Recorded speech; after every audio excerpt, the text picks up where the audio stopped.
combination right there. That combination right there. What the hell is going on, Laker fans? Appreciate you guys being a part of the show, Laker fan.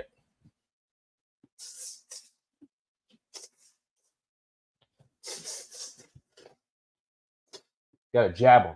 See, I keep jabbing them. You know what I'm saying? What's going on, Laker fans? Appreciate you guys being a part of the show, Laker fans. Lakers over the Rockets, 107-97. Just kind of a really nice win, Laker fans. Gotta be honest here. That was a solid. What'd you say? All right, I'm done. I'm gonna stop doing that. Somebody's gonna get hurt. I'm gonna pull a shoulder blade or something along those lines. By the way, a lot easier here because I got the arm now, so I can kind of get it the hell out of the way while I get some of these punches in. Appreciate you guys being a part of the show. Hope you guys are having a good Saturday night. Lakers handle business against the Houston Rockets. They're finally freaking healthy. They're 8-2 at home this season. And I got to be honest, I kind of have a feeling Lakers are going to go on a little bit of a run here. Because they're getting their players back. Because, obviously, actually more than anything else, because I think they're getting their players back. I think that's the thing that's most important. 107-97, the final score. Got a number of things that I want to get into tonight. You guys can feel free to comment, and I'll do my best to get the comments. Just so you know, if you send a super chat, 100% will read the super chat. But I'm going to try my best to get your comments either way. Also, please subscribe to the channel if you have not subscribed to the channel. Okay, this is where I want to start, Laker fans. Let's see, is it better like this? I'm working with some new equipment today, by the way. Kind of should look a lot cleaner. Hopefully, it looks a lot cleaner. It was so important for the Lakers to start getting their players back, right? It was so important for the Lakers to start getting their role players back. We've been kind of waiting for this. It's been, however you looked at the Lakers so far this year, I think it looks pretty average. I don't think it's looked anything crazy by any stretch of the imagination. But the 11-9 start, you can look at it and say, okay, you know what? It's not awful. It's not bad. They've had a lot of injuries. You're 20 games in. They're 25% in. But it's got to be so much better if they want to get to the level that they're going to get to. But how are they going to get there? If Cam Reddish, just use the last game as an example. Cam Reddish was out. Rui Hachimura was out. Vanderbilt has not played a game this season. Today was the first game that he played, or tonight was. Jackson Hayes was out of the game as well. They've had so many players that are in and out of this lineup. It's really, really tough, I think, to gauge what the Lakers are. I don't know about you guys, and I don't want to just talk about this because of what they did tonight. I was doing the pregame show, myself and Michael Thompson. Brad Turner from the LA Times joined us. And there does feel like a lot of people are like, all right, well, their squad's about to come back. And because they're about to start getting a lot of their players, this is going to look a lot different than I think it has through the first 20 games. This is going to be the opportunity to really kind of test this team, engage this team. And don't get me wrong, right out the gate, Lakers, end of the first quarter, how much were they down? I know they were down 5 at the end of the first, but they were down 9, I think, at some point early on in the first quarter. You're like, this again. But honestly, after that first quarter, the Lakers were phenomenal. They dominated. They looked good the entire way. And they did something that they certainly didn't do on that road trip, certainly didn't do against the Thunder. They played defense. They were solid on the defensive side.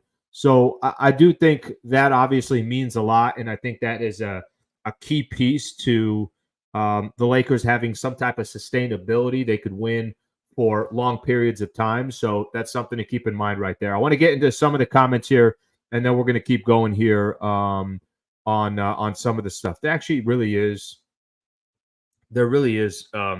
some good stuff, at least from me, some of the notes that I took. I thought Austin Reeves, for one of the first times, his ISO ball looked a lot better. The defense, I think I talked a little bit about how great just the potential of the team. How about this? There was a moment for the first time that you saw the Lakers, and it was in the first quarter, and it was time to go to the subs, and you saw some real guys that were coming off the bench. Like the vision that the Lakers actually had was actually coming. It was coming to fruition. I felt like the Lakers were certainly the team that we all kind of been hoping for and expecting for them to have was waiting to sub in. You didn't have to play a guy like Taurean Prince 35 minutes You were able to kind of balance things out, and it's only going to get better.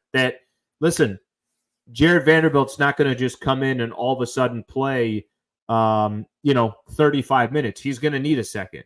Rui Hachimura was out for a number of games. Has missed probably 8 games or something along those lines. Rui will eventually be back for the Lakers, and when he does come back, it is going to be incredibly, incredibly great and important to see him part of the team. By the way, everybody kind of thought he was going to play, and then the coach was starting to give indications that he wasn't going to play, but that's okay. He's going to it's just a matter of time before he comes back. I was watching him warm up. He looked good. He had the mask on, everything else, but he's eventually going to work his way back. But now you're starting to see even small guys like Cam Reddish, which I know doesn't sound like that big of a deal before the season started. I feel a lot more comfortable when Cam is in a game than when he's not, that he's starting to earn the trust of Laker fans, that when he's in games, he could obviously be a big part of what they're doing. Okay, let's see what we got here. Alvin, I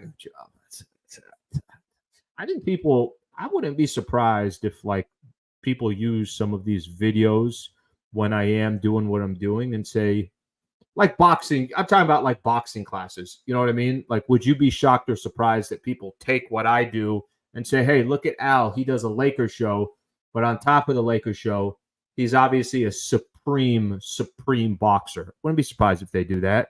The old one, too. Everybody knows what I'm talking about. Getting healthier. Keep jabbing. Derek, you're right, bro. Not enough jabs, because the jabs is kind of what sets everything up. You're not wrong on that. Bob and weave. I look like a complete idiot, by the way. When I'm doing this, I look like a complete dumbass, but that's okay. It's worth it.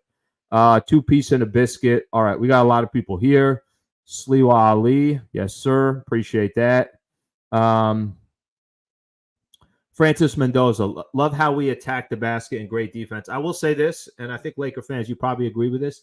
They felt like a little, other than the first quarter where I felt they were incredibly slow to get started. Other than that first quarter, I did feel like there was a little bit, and maybe it was just the Houston Rockets, but I felt like there was a sense of urgency. And the Rockets are chippy. And I got to be honest with you. I don't mind how the Rockets play. Like, they only have so much talent, so I'm sure they're trying to get under your skin. There's a lot to their own personal game plan of how they're going to try to be successful. But the Lakers, maybe it woke them up a little bit. Maybe the fact that it is Dylan Brooks on the other side. Ime Udoka is clearly creating a let's muddy the water, and until they get more talent and develop some of their players, they're going to have, their ceiling will only be so high, but they're 8 and 9. That's fine for them. I think that's a good start for them. But Francis, thank you for the super, and I do agree with what you just said right there. Another super we got here. Chef Lev, thank you, by the way, for the super. Really appreciate that. Lakers haven't gone on a 20-0 run since 2009 Todd year. Lakers have rediscovered themselves.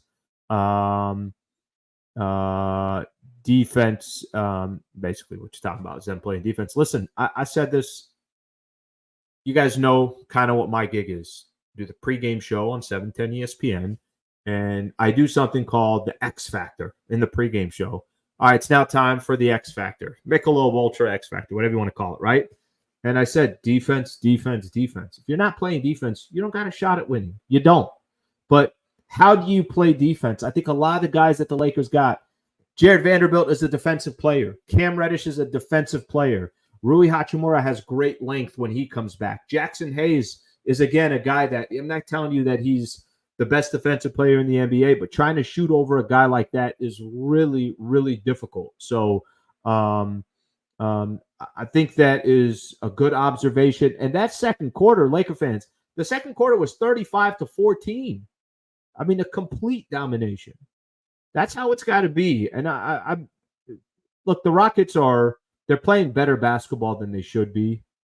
But if we're going to get sold on the Lakers, the way to get sold is on defense, not offense. I get it. It's sexy to have 125 points. I get it. It's sexy to have, to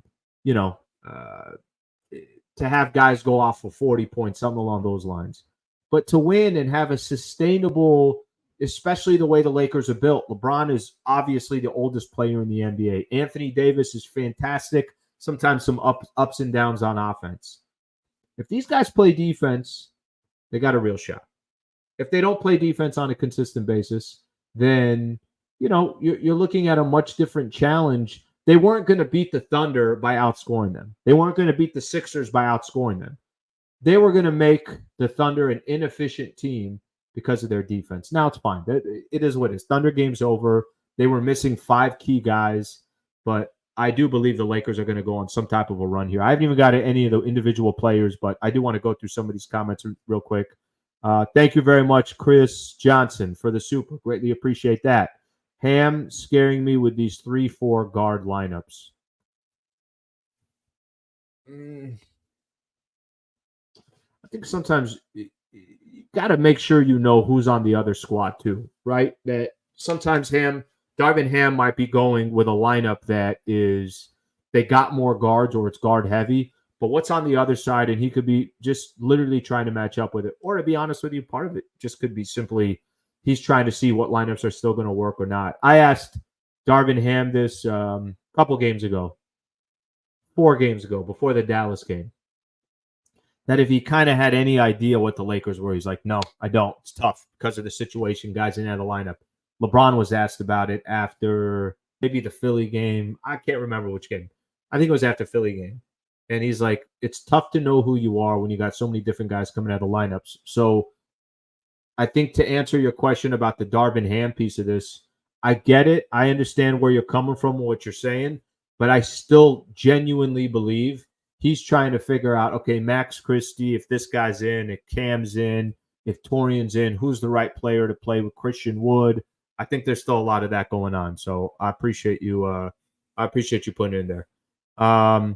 Shaq Diesel in the house. Thank you for the super, Shaq Diesel. Will be interesting to see how Ham navigates all these wings finally getting health. Love the consistent content. Slee. Thank you, brother. I appreciate that. By the way, consistent content, I disagree. If I had the freaking time, I try to put so much more content on this channel, but over time, that will happen. Just right now, this is kind of what I'm able to do. Will be interesting to see how Ham navigates all these wings. It's a good problem to have, right? It's a really, really good problem to have. And the goal is that they have that's the issue is we're talking about guys maybe not getting enough PT, not guys getting too much PT that probably shouldn't get that much playing time, but the Lakers have no choice at all. Okay. Thank you, Shaq Diesel, for the super. Everyone who's sending a super, I appreciate that. Okay, so let me get back into a couple things that I want to get into real quick. Jared Vanderbilt, back on the Lakers. Look at his stats, okay? 14 minutes, 0 points, 4 rebounds, +2 in the plus minus. Okay? Let's give Vando a little time. I think Vando's going to eventually work his way into that starting lineup. I think that was the original plan for the Lakers, is they wanted Vando to be a part of the starting lineup. And I think that's going to eventually happen. But it's probably not going to come for a couple of weeks. And I think the person you take out of the starting lineup is Taurean Prince. And I don't think any Laker fans would have too big of an issue with that. Torian's been struggling, even though tonight he hit 3 threes. So I'm sure that was good for him. Still played 29 minutes. I don't want to see Taurean Prince play maximum more than 25 minutes, preferably around 20. And that tells you that they are rotating a number of different guys. I think once Rui is back, that's going to obviously make some changes. And I think once Vando gets just a chance to get his cardio back and get everything else back, I think that's going to be the case as well.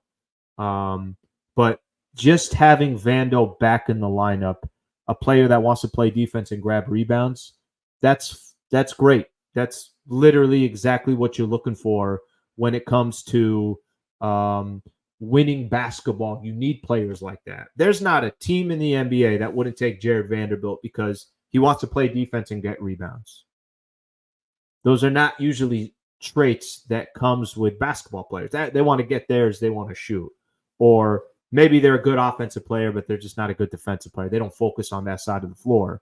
So I think there's a lot of times that, you can look at NBA players and their traits are incredibly important to what makes a winning team and a winning culture. And I think Vando is one of those guys that, obviously can create a winning team and a winning culture because he's got a specific skill set and a specific need. So I cannot tell you guys how happy I cannot tell you how happy I am to just have this dude back in the lineup. I mean it. Like I'm really, really happy that this guy's back in the lineup. And I do believe it when I say it. I do feel like the Lakers are going to go on some type of a run. I do believe that. Okay. I'm going to get into this. Let me get into individual players here real quick because I think by getting into the individual players, I'm going to answer a lot of questions that you guys have from there. All right. Let me see here. Let me share the screen with you guys. Okay, let me watch this. Let's watch this together here. Share the screen. Go through the stat line together. Share screen. And all right, here we go. Okay, so let's walk through some of the players here. Let's just kind of go up and down the list here, okay? Look at AD. What a monster night from Anthony Davis. Look at this guy. 27 points in 37 minutes. 14 rebounds in 37 minutes, 5 block shots, got to the free throw line 9 times, and some chippiness from AD too. You know what I'm saying? That there were some times where I felt like he kind of had that look on his face where he was either annoyed or he had some swagger to him, had a little bit.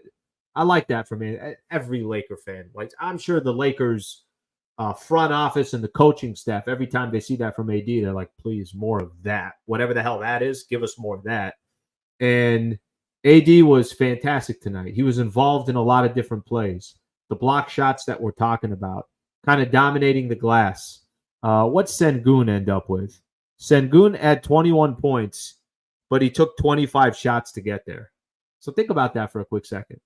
And Sengun in other times has feasted on the Lakers. I'm watching Ime Udoka get thrown out right now while he's running his mouth to LeBron. That doesn't usually happen, right? Coach and a player running their mouths against each other. But Sengun, who has feasted on the Lakers, Sengun almost won him. He won him the game when they were in Houston. Almost won him the game when Anthony Davis fouled out at that home game that the Lakers had against Houston a couple weeks ago, whenever that was. Already played the Rockets 3 times. And then tonight, listen, his numbers are still fine. 21 points and 13 rebounds for Sengun. He took 25 shots to get there. If you're taking 25 shots, you better be around 40, 45 points. That's not an efficient night. Lakers certainly get the edge there, and that's because of Anthony Davis. So AD, 27 points, 14 rebounds. Keep going down the list. I mentioned Taurean Prince. If Taurean Prince gave me 4 for 7, 11 points and 6 rebounds, I'd sign up for that every day. Every day. Hit 3 threes. Okay, LeBron tonight. Not the best night when it comes to his field goal percentage, 7-17. Had that beautiful spin move, kind of spun in the air and hit the shot around the basket earlier in the game. Only had 16 points, but had 7 assists, 4 rebounds, and plus 16. But this is where I think I get excited about the Lakers. Cam Reddish got you in double figures with 11 points, 4 to 7. His energy guy. Let that dude just go do his thing. He's got great energy. D'Lo, 4 for 10. But look at this from D'Angelo Russell. 5 steals from D'Lo. And I know somebody on the chat was mentioning that. So I appreciate you observing, or I appreciate you noticing that, because that's the right stat to have. 5 steals from him. Also had 7 assists. I'll take 7 assists. Obviously, the 5 steals is not going to happen all the time.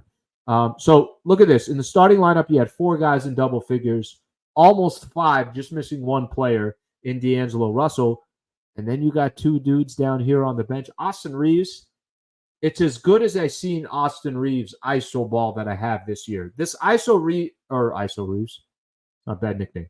Austin Reeves in isolation ball tonight reminded me more of last year in the playoffs, getting to the basket, drawing fouls, a ton of pump fakes, crossing guys over. Now they're a step behind, right? Those kind of plays I saw from Austin Reeves did remind me of Austin Reeves from last year.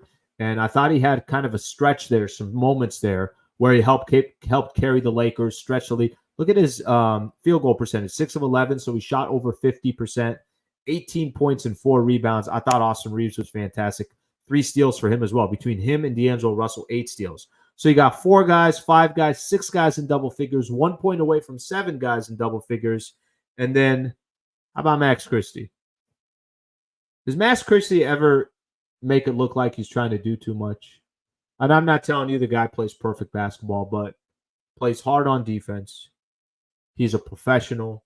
Everything that I hear from what some of the players say, coaching staff, the guy just wants to work. He's a hooper. I've got a chance to interview him a couple times. Every time I interview him, I'm like, damn, this dude is polished. This dude sounds like he's sounds very professional, like he's there to just roll his sleeves and go to work. And the more opportunities he gets, I think the more impressed we're going to be. Look, there's a lot of Laker fans out there, and myself included. I think a lot of us for a long time we're looking at Max Christie and saying to ourselves, hey, I think Max Christie is going to have not a breakout year, but he's going to get some real opportunities. He hasn't really got that.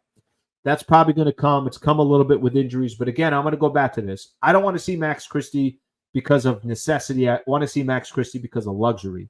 That the Lakers are able to try him out at the right predicaments with the right teammates, not because 4 other guys are injured and he has to play. So he had a nice night as well with 12 points and 4 or 7 from the field. Stop sharing my screen here. I'm back. Anybody drinking anything tonight? Are you having a drink? What are you guys drinking? Give me an idea what you guys are drinking. Christie is 100% from 3. 3 for 3 from 3. That's right. I didn't even notice that. 3 of his 4 buckets were from 3.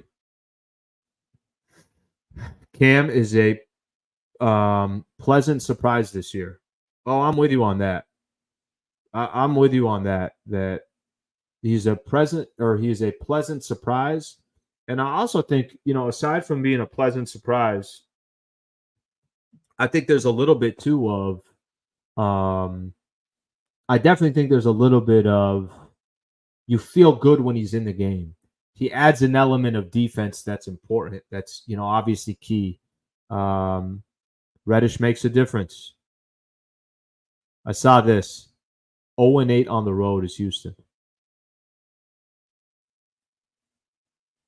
Yeah, they're going to get better. I think this is a really, really good learning experience for that squad, that team, that they're kind of in the process of it, right? When you're a young team and you just signed a couple veterans and the expectations might change a little bit, but it will change over time for them.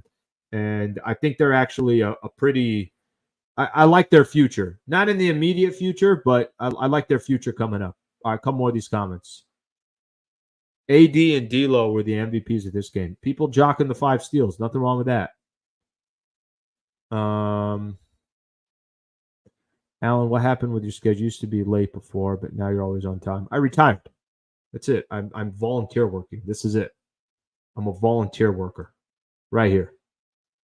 What happened is this is my main post-game stuff now. I was doing the official post-game for 4 years, and I was still doing this stuff when I was done. But my schedule is crazy. I got to be honest with you guys. Because I have the morning show, this is kind of had to make some changes, had to tweak some things. So this was the right thing to do. Okay, cool. Lights went out. That's very good. I got a new light. Let me see here. Look at this. Stay here with me. Got a new light. That's good. No, that's good. That's great to see. Brand new light, and it goes out. All right, 2 seconds. Get the light back on. 2 seconds, like a fence. Unbelievable. It's a live show. They don't know it's a live show?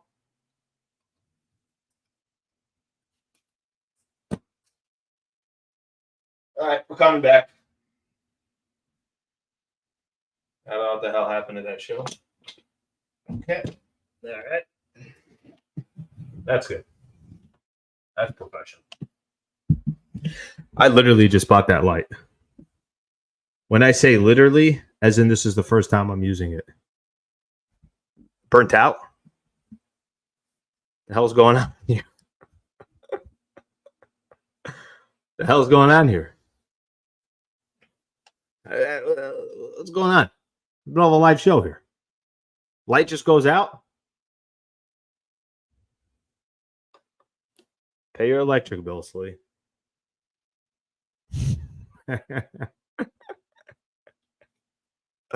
That's good. That's good. Oh, yeah, I don't know if that'll happen here.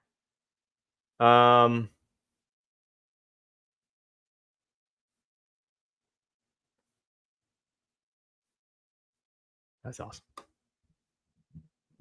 That's awesome. Everybody's got some comments. The Tonight Show with Slee. It's better than you sneezing.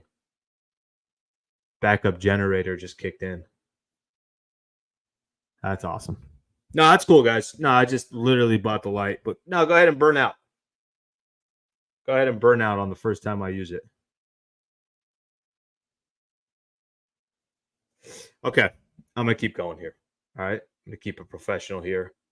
I'm going to keep going here. Okay. So there is something, and somebody asked me this. Somebody asked me specifically on the next 5 games for the Lakers. I like these comments, man. Somebody asked me about the next 5 games for the Lakers. And I said, I do feel like the Lakers are going to go on a run. Here's the problem with the Lakers schedule right now. We only have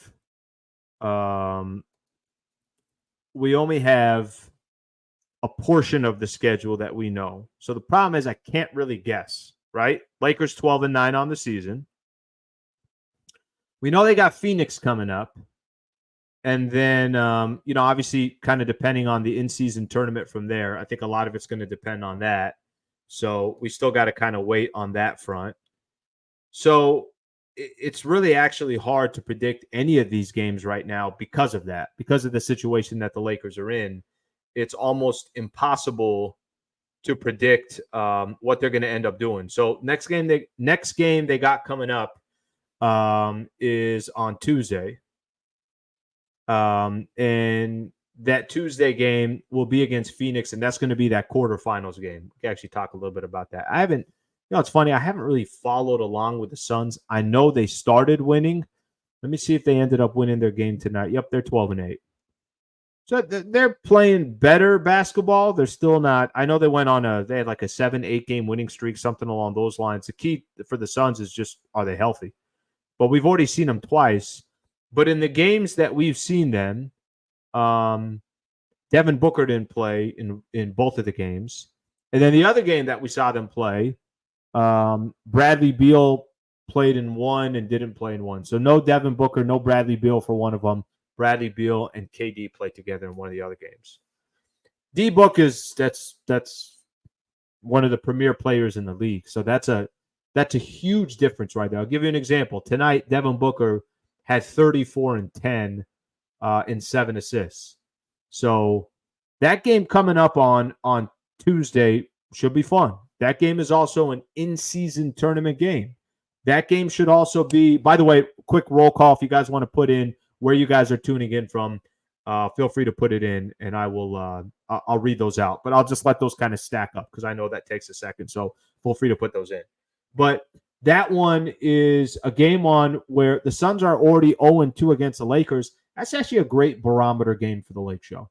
It really is, and it's going to give Rui a few more days off before seeing if he's ready to go on Tuesday. It's going to give Jared Vanderbilt some more time to kind of figure out how he's feeling before he comes back, or not before he comes back, how much more playing time that he can get. It gives all the Lakers players rest. LeBron's going to get rest. AD's, you don't have to play tomorrow. You don't have to play Monday. Your next game's not till Tuesday. You don't have to travel anywhere. So I actually really like that matchup coming up on Tuesday. It's got some stakes to it. It's got, obviously it's a matchup that has, because it's the quarterfinals, we've seen how the Lakers played in the in-season tournament. 4-0 was plus 70, something along those lines. So I think there are actually a lot of advantages to that game coming up. And I think the thing that you guys hear me talk about all the time that you guys probably get annoyed with, every time I say, okay, well, it's the barometer game. What's that barometer game going to look like for the Lakers? So far for the Lakers this year, the barometer games, Denver, they lost. Barometer game, Sacramento, they lost. Barometer game, let me find a couple more. Dallas, they lost. Philly, they lost. OKC, they lost. Miami, they lost. They've lost some barometer games. Now, they have beat Houston a couple times. I don't know if that's a barometer game, but they beat Orlando, who's got off to a really good start. They did beat Phoenix twice, but like I said, there were some predicaments. They won at Cleveland. They beat the Clippers early on in the season. So it's not like they don't have any good wins, but a team that's lost 2 in a row to the Lakers.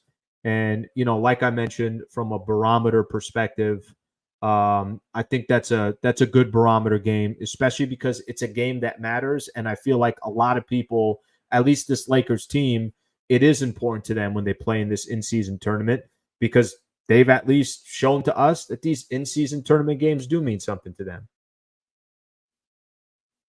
All right, let's see what else we got here.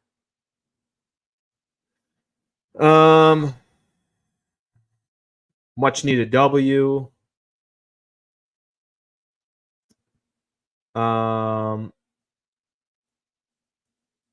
Lights out for the Clippers season. Why? Clippers came back, right? Clippers came back. I think they were down 22 or something like that. And they ended up coming all the way back.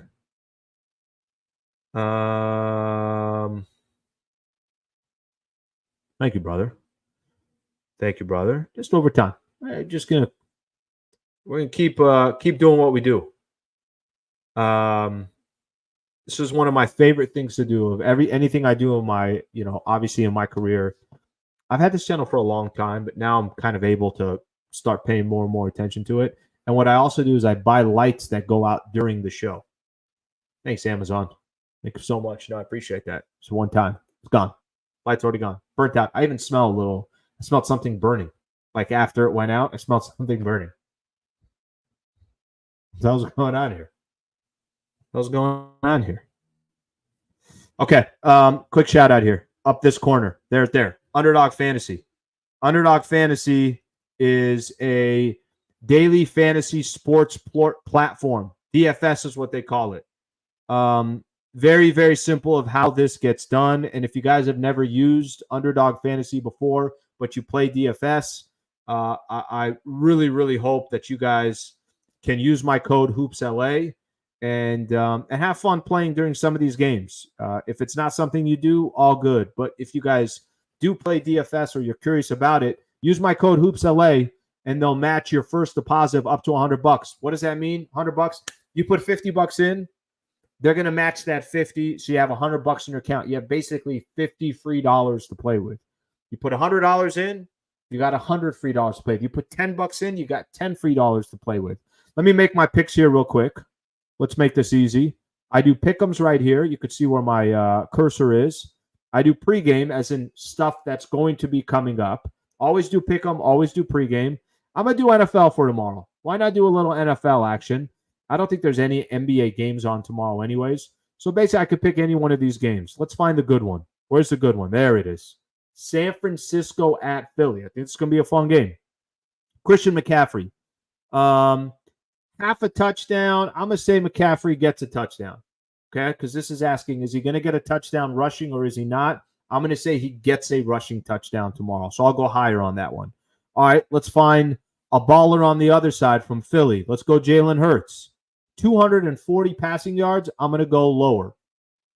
I think Jalen Hurts is a baller, but I think San Francisco's got a fantastic D. That's all I got to do. Pick two of them, higher or lower. I'm going to put $20 in. It pays out 3 times the amount. You can earn up to $60. I hit submit. I hit confirm. My picks are in. I got Christian McCaffrey. I got Jalen Hurts. So there you go right there. All right. Make sure you use that code, HoopsLA. Thank you very much for sitting through that there. And let's get to some of our roll calls right here.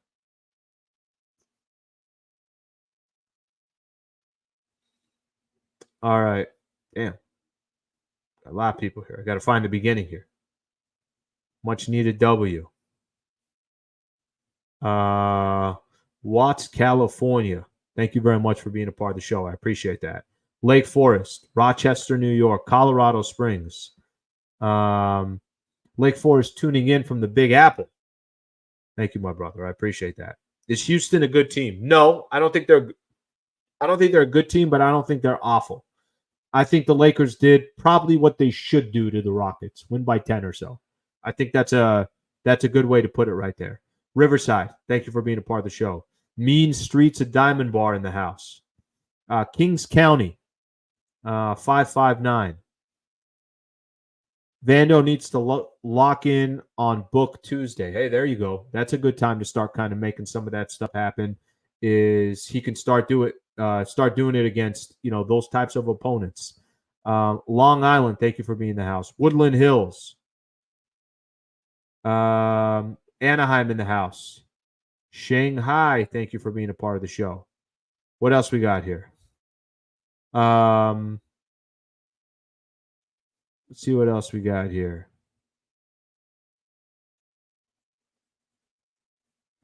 You're crazy, bro. You're crazy, bro. Never. I mean, like doing things that I'm genuinely interested in. I have zero interest. Let's see what else we got here. Cal State Fullerton in the house. Temple City in the house. Far East LA, thank you for tuning in. El Paso, Texas. Layton, Utah. Atlanta. DC. Soweto, if I said that right. El Monte. Highland, California. Vegas in the house and Texas in the house. I appreciate you guys all being a part of the show. So next game coming up on Tuesday. I'm going to kind of put a cap to tonight here. I will say this. I thought overall for the Lakers, after that first maybe 8-9 minutes, the first quarter, Lakers really, really balled out moving forward there. And, second quarter won them the game. They outscored the Houston Rockets 35-14. It is so good to see some of these players back. Cam Reddish back tonight. Jackson Hayes back tonight. Jared Vanderbilt playing his first game of the season. Anthony Davis was dominant. LeBron James did what he needed to do. I thought Austin Reeves and Max Christie were excellent off the bench with 30 points. They were both very efficient. D'Lo had 5 steals, 6 guys in double figures. Tonight was a good team win. It was a good team win. But as I've said this before, and I think I'll continue to say it, I wonder right now if the Lakers kind of know now's the time to kind of turn on that switch a little bit, because you're a quarter of the season done. This next quarter of the season, I think, is important to figure out who you are. I'm not saying you got to be perfect. I'm not saying you got to win every game. I know that's not realistic. But I think the next quarter of the season is a good barometer of, okay, are the Lakers, if they need to make a move, what moves do they need to make? If there are players that they're interested in trading for, what do they got to give up, and what players do you think are the right players to give up? What players do you just got to keep? What areas are you strong in? What areas are you weak in? That's why I think this next 25% of the season is critical. Next 20 to 25 games or so. I'd probably say the next 20 games or so are critical for those reasons, because ultimately, I think every Laker fan, understands this. The idea and the concept this year was not to just make the playoffs, squeeze into the play-in tournament, be a top 6 seed, be eliminated in the first or second round. The idea was you got a shot to actually go win the whole thing. Well, in order to go win the whole thing, they got a long way to go. But it's been tough to see how much they have to go, simply because we haven't got a chance to see a team that's, obviously there on a consistent basis. So that's why I think it's so big that these players are coming back, the time that they're coming back. At least let's see if the Lakers can start, cranking out some W's and making it happen here. Okay, a couple more comments, and then we're going to call it a night. Was that 360 by LeBron pretty good? It was actually pretty crazy. Riverside in the house, St. Augustine, Florida, New York City, I already gave a shout out to. Appreciate you all being a part of the show. In-season tournament was a success in my eyes. Personally, watched more NBA basketball in November than in the last few years. Well, it's only going to get sort of bigger, I guess, because the Lakers are in it. So you got their semifinal game coming, or quarterfinal game coming up on Tuesday. Okay, Lake fans, that's all I got. I'm gonna go figure out what the hell happened to my light. I appreciate you guys being a part of the show, and I'll get back with you guys on Tuesday. Dry, by the way, I go dry wine on this. I'll get back to you guys on Tuesday after the Lakers take on the Phoenix Suns. Maybe I get some content out tomorrow or Monday if I got something that I think is good. So thank you for being a part of the show. Have a great night. Enjoy your weekend. Enjoy your definitely enjoy your Sunday, and we'll get back with you guys on Tuesday. Thanks, Lake fans. Appreciate it.